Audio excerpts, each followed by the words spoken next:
শীর্ষেন্দু সিনহা রায়।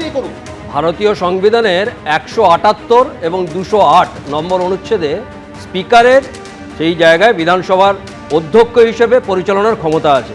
কিন্তু কোনো বিধায়ক যদি শৃঙ্খলা রক্ষা না করে, অশৃঙ্খলার সেরকম আচরণ করে, তাহলে সেই ক্ষমতাও আছে যে সেই জায়গা থেকে তাকে কক্ষ থেকে সেই একদিনের জন্যে বার করে দিতে পারেন, আবার 1 মাসের জন্যও বার করতে পারেন, কিন্তু 1 মাস বা তার বেশি সাসপেন্ড করতে পারেন না অধ্যক্ষ।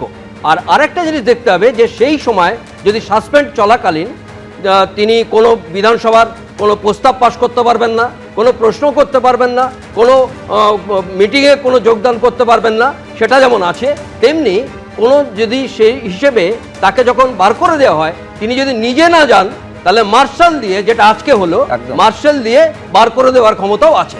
এটাই বিধানসভা। কিন্তু একটা গণতন্ত্রের যে গুরুত্বপূর্ণ জায়গা আছে, যে কোনো জায়গাতে গণতন্ত্রের গুরুত্বপূর্ণ জায়গা হচ্ছে বিরোধী দল।